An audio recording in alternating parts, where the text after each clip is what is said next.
بسم اللہ الرحمن الرحیم۔ درود شریف کی حیران کن برکت۔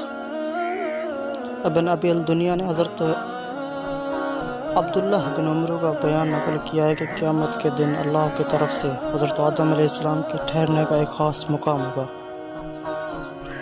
دو سبز کپڑے پہنے وہ ایسے معلوم ہوگے جیسے کوئی کھجور کا لمبا درخت اپنی جگہ پر کھڑے ہی دوزخ کی طرف جانے والوں کو دیکھتے ہوں گے۔ اسی اسنا میں امت محمدی صلی اللہ علیہ وسلم کے ایک شخص کو دوزخ کی طرف لے جاتا دیکھ کر پکاریں گے، احمد میں جواب دوں گا، ابو البشر میں حاضر ہوں۔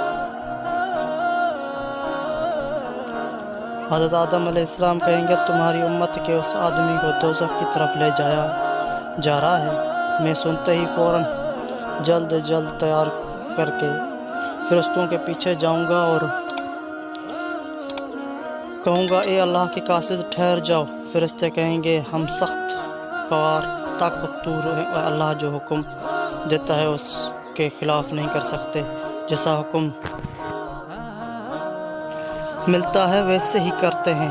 آپ صلی اللہ علیہ وسلم جناب باری میں عرض کیجئے ہیں۔ یہ سن کر حضرت صلی اللہ علیہ وسلم عرش الہی کی طرف متوجہ ہو کر عرض کریں گے، الہی حضور نے مجھ سے وعدہ فرمایا تھا امت کی عمر میں تمہیں غمگین نہ کریں گے۔ ارشاد ہوگا کہ فرشتوں ٹھہرو، آن حضرت صلی اللہ علیہ وسلم کی فرمانبرداری کرو اور اس بندے کو میزان کی طرف لے جاؤ۔ ملائکہ اسے میزان کی طرف لے کر چلیں گے اور آن حضرت صلی اللہ علیہ وسلم کے ایک چھوٹا سا پرچہ نخیت سفید اپنے پاس سے نکال کر میزان عدالت کی داہنے پلڑے میں رکھ کر فرمائیں گے، بسم اللہ، ترازو اٹھاؤ۔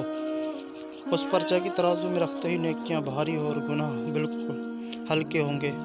ایک فرشتے پکارے گا کہ لو، یہ بخشا گیا، اسے جنت میں لے جاؤ۔ یہ دیکھ کر وہ شخص کہے گا، آپ پر میری ماں باپ قربان، آپ کون ہیں؟